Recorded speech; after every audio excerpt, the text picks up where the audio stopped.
yun mga guys, masayang hapon sa lahat dyan, no? Yan ay mayroon na naman tayo dito, yung aking service na electric fan dito mga guys. Ito yung ginagamit ko, ngayon ay nasira, di na gumana, di na siya umandar. Kaya ito ngayon ang ayusin natin mga guys, no? So tinanggal ko na yung plug niya mga guys, at para malaman natin na talagang sira yan, check natin yung kanyang continuity mga guys. Ayan. So hindi ito pumapalo mga guys, ito yung kanyang power cord, no? Ayan. So wala siyang power. Ito ay nakauna. Yan. Yan, on natin. Yan. So wala, hindi siya pumapalo mga guys. So ngayon kailangan natin itong buksan para palagay ko mga guys, nag-stack up yung kanyang motor, no, at nasira yung kanyang thermal fuse. So ito ay buksan natin ngayon. So ito na ngayon mga guys, yung kanyang, ngayon sundan lang natin tong kanyang power cord, no mga guys, no. Ito yung kulay niya, blue at saka gray. Tapos nagiging ito red at saka black. So yan mga guys, sundan ko lang to kung saan papunta, no.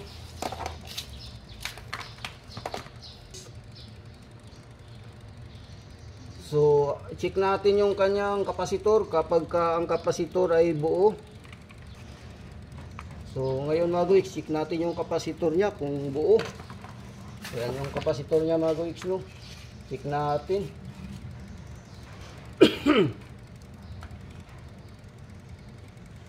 So yan, pumalo yung kapasitor mga guys. Yan, pumalo ang kapasitor, ibig sabihin mayroong sira dito sa kanyang thermal fuse. Yan ngayon ang sundan natin papunta sa motor. So ayan na nga, ang diferensya nito mga guys, stack up, walang free wheel, no.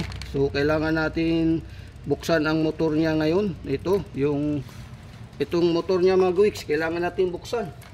Yan, ngayon mga guys, ang huling tornilyo, yung pag alis natin sa motor, no. Yan. So yan, ito yung pinaka motor niya mga guys. At may isa pang motor, ito ay motor dito sa kanyang swing, sa hangin. So ito yung motor mga guys. So ito, ano niya, ayan o, walang free wheel, yung kanyang shafting at saka bushing. So kailangan natin itong ma-check mga guys. So ayan. So maingay ito kapag ka umandar mga guys, maingay ang andar niya, kaya siya ay ayan na, sumuko na. So buksan natin ngayon to. Ayan, so ayan na mga guys, no. Mabubuksan na natin yung motor. Natanggal na natin yung kanyang mga tornilyo. Ayan mga guys. So ayan. So buksan na natin ngayon. So ito ngayon yung kanyang rotor mga guys. Ayan yung rotor niya, no. Ayan. So yung kanyang bushing mga guys, ayan.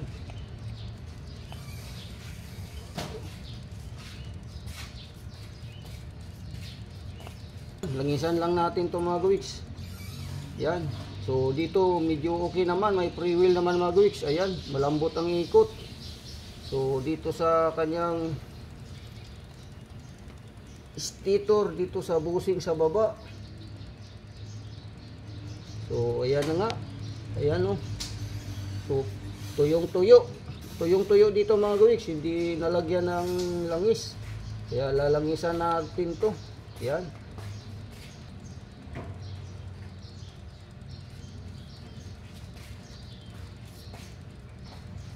Kuha tayo langis mga guys. Yan, langisan lang natin muna yan. So ito mga guys, langisan natin.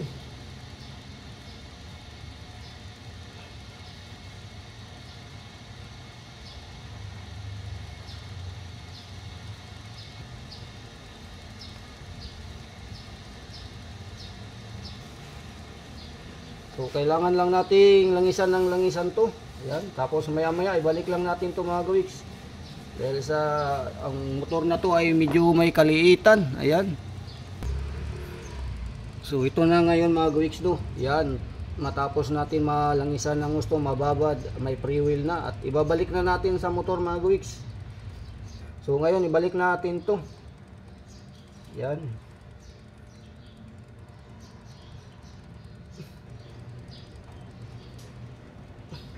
So yan na nga mga kawiks, malambot na yung ikot, no. Ayan, may pre-wheel na siya.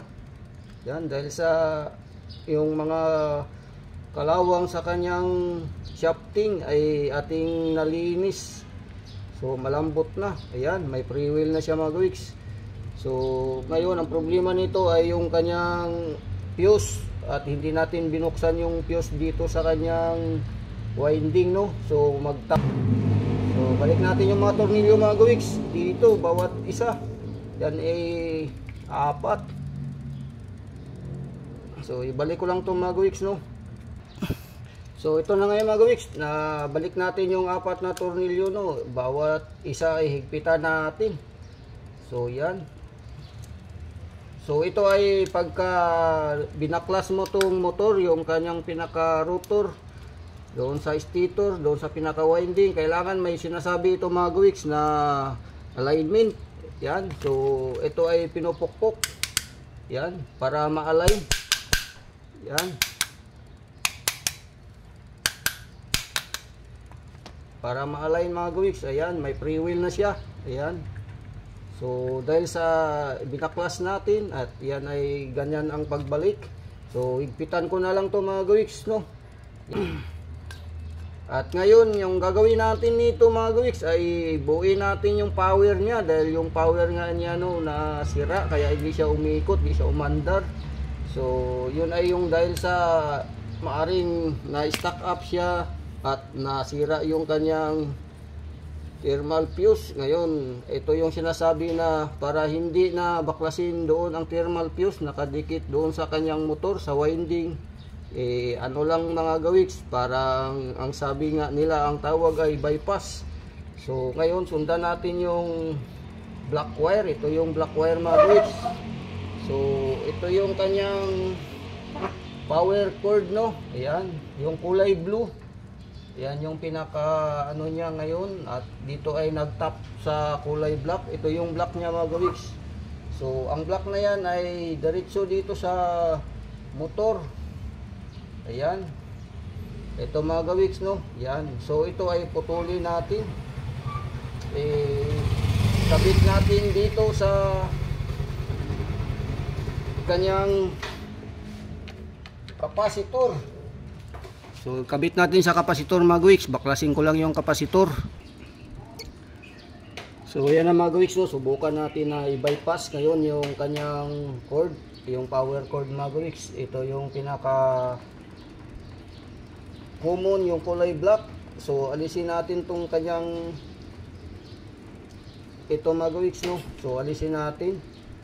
So ngayon ito ay itatap natin dito sa kapasitor mga kawiks. Kung subukan natin kung aandar, yun yung ating bypass.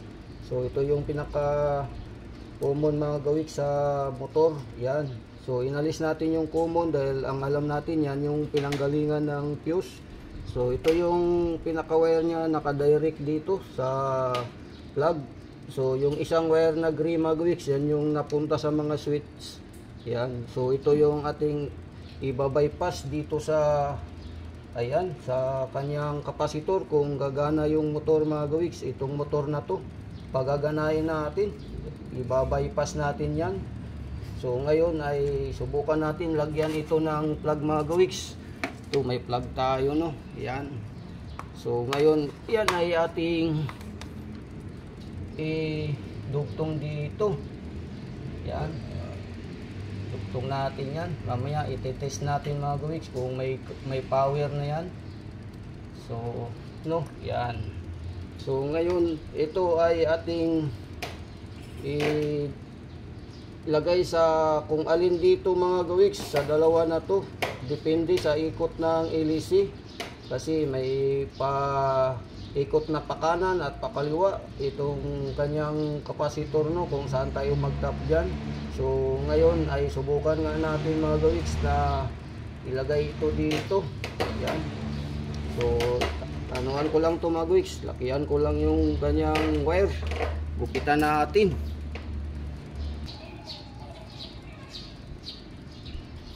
So ayan na mga kawiks, na dikit na natin dito, no, na i-bypass na natin yung pinaka common niya na wire, no. Yan. So ngayon check natin mga gawiks kung magkaroon na ng power itong kanyang power cord. So ito yung ating tester, subukan natin. So ayan mga gawiks, ang tester no. Check natin yan kung magkaroon na ng power. So ayan mga gawiks no, may power na siya no. Yan, ibig sabihin pwede nang umandar yan.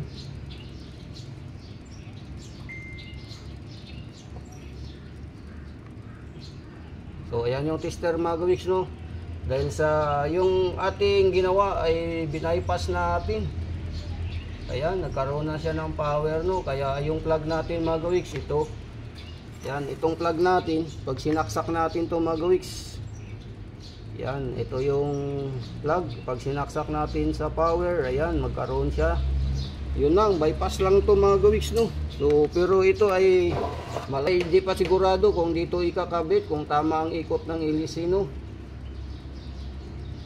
So, yung kanyang kapasitor mga gawiks, ibalik ko na lang muna dito sa kanyang pwesto no. Yan.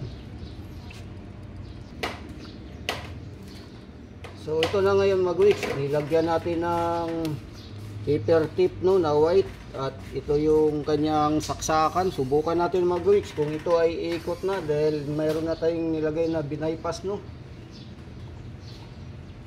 Ayan na. So, yan na mga gawiks, umikot na no. So, ibig sabihin, okay yung ginawa natin. Ayan. Ayan na mga gawiks, umikot na yung motor dahil sa binaypass natin, direkta no. So, yan ay tingnan pa natin mamaya kung ang ikot ay tama no. Dahil ito ay palagay ko tama dahil pakanan. Ayan mga gawiks, pakanan no. Ayan. So, tama yung pagkabit natin. Yan. So, okay na yan mga gawiks. Ang ating problema nito ay yung kanyang thermal fuse. Ang muna mga gawiks no. So, at least napagana na natin yung motor dahil ginawa natin siya na bypass direct. Yan. Kanina ay wala yan. So, ngayon, okay na yan mga gawiks. Yes, niya. Yan ay nabuo natin. Yan ay ating na bypass lang. Ito yung pinaka-common niya. Dinirekta natin sa kapasitor. So, ayan mga gawiks. So, ito ay kailangan lagyan natin ng thermal fuse. Pero sa sunod ko na gawin mga gawiks sapagkat wala tayong cable tie na dapat dito itatali yung thermal fuse no. So, ngayon, hindi naman to lagi oras-oras ginagamit mga gawiks. Kaya, pansamantala lang yan. Pansamatagal.